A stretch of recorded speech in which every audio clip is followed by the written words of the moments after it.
Today we're talking about the issues of femicide and violence against women. Femicide is defined as the murder of a woman at the hands of a man due to underlying causes of sexism and misogyny.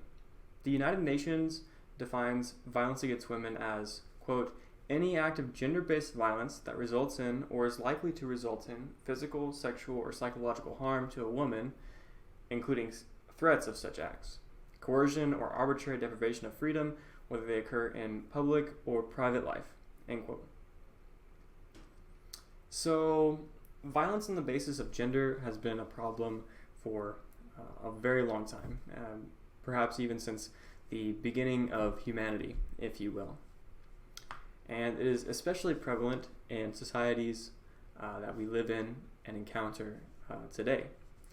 While it is prevalent around the world, understanding the issue at a local level allows us to break it down, to understand it more, and to hopefully begin to make a change.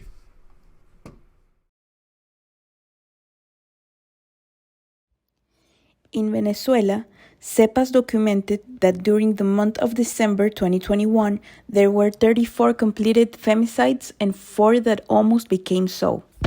12 children were orphaned. 6 of them witnessed the violent death of their mother. 111 femicides were registered between January and June 2022, which is equivalent to the average of 1 woman murdered for gender reasons every 39 hours, according to the most recent report by NGO Utopics. Venezuela is one of the countries with higher femicide rates based on a list made by the World Health Organization. On the other hand, the US ranks 34th for intentional female homicides at a rate of 2.6 killings per 100,000 women. Moreover, in the US, almost 3 women are killed by an intimate partner every day. 40.8% of Arkansas women and 34.8% of Arkansas men experience intimate partner physical violence, intimate partner sexual violence, and or intimate partner stalking in their lifetimes. In general, 42.5% of femicide cases are in women between the ages of 19 and 30. Femicide has been a problem for centuries that has only gotten worse over time. During the pandemic, the global rate of femicide doubled, putting a monthly average of deaths to 70 women per month. With the laws that protect women slowly losing power, femicide has been easier to get away with than ever. In Venezuela alone, there was 177 cases of women being murdered in the span of 8 months in the beginning of 2021. This violence has skyrocketed over the past decade, putting a spotlight on the current generations to find ways to fix these issues.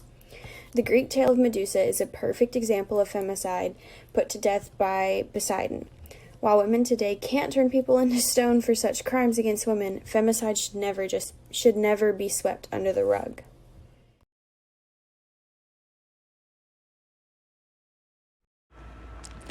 The story of Medusa can come to mind when this topic is mentioned.